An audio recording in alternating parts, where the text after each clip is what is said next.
ನಮ್ಮೂರ ಕನ್ನಡ ಹಬ್ಬ ಆಚರಣೆ. ಬೆಳಗಾವಿ ಜಿಲ್ಲೆ ಅಥಣಿ ತಾಲೂಕಿನ ಹೊಸಸವದಿ ಗ್ರಾಮದಲ್ಲಿ ಕನ್ನಡ ರಾಜ್ಯೋತ್ಸವ ಹಾಗೂ ನಮ್ಮೂರ ಕನ್ನಡ ಹಬ್ಬ ಆಚರಣೆ ಮಾಡಲಾಯಿತು. ಭುವನೇಶ್ವರಿ ಯುವಕ ಸಂಘಟನೆ ವತಿಯಿಂದ ಹೊಸಸವದಿ ಗ್ರಾಮದಲ್ಲಿ ಕಾರ್ಯಕ್ರಮ ಅದ್ದೂರಿಯಾಗಿ ಆಚರಿಸಲಾಯಿತು.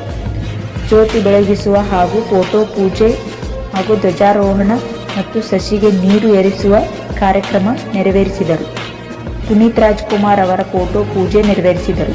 ಈ ಕಾರ್ಯಕ್ರಮದಲ್ಲಿ ರವಿ ಎಸ್ ಪೂಜಾರಿ, ಸುವರ್ಣ ಕರ್ನಾಟಕ ಜನಸೇವಾ ಸಂಸ್ಥೆಯ ಅಧ್ಯಕ್ಷರು, ಶ್ರೀಶೈಲ್ ಗಸ್ತಿ, ಜಿಲ್ಲಾ ಪಂಚಾಯತ್ ಸದಸ್ಯರು, ಬಸವರಾಜ್ ಬಿಸನ್ಕೋಪ್, ಸಿಪಿಐ, ವಿಜಯಪುರ್ ನಿಂಗರಾಜ್ ಸಿಂಗಾಡಿ, ಯೂಟ್ಯೂಬ್ ಕಲಾವಿದರು, ಶಶಿಧರ್ ಬರ್ಲಿ, ಆಕಾಶ್ ನಂದಗಾಂವ್, ಅಪ್ಪು ಪೂಜಾರಿ, ವಿಜಯ್ ಹುದ್ದಾರ್, ನಿಂಗಪ್ಪ ಮಂಟೂರ್, ಮಲ್ಲಪ್ಪ ಬಾಳಿಕಾಯಿ, ಹನುಮಂತ್ ಶಿವಪ್ಪ ಕೋಳಿಗೇರಿ, ರಾಯಪ್ಪ ಗಸ್ತಿ, ಬಸವಗೌಡ್ ಪಾಟೀಲ್, ಮುರುಗೇಶ್ ಜಂಜರ್ವಾಡ್, ಸೌದಿ ಗ್ರಾಮದ ಜನರು ಉಪಸ್ಥಿತರಿದ್ದರು.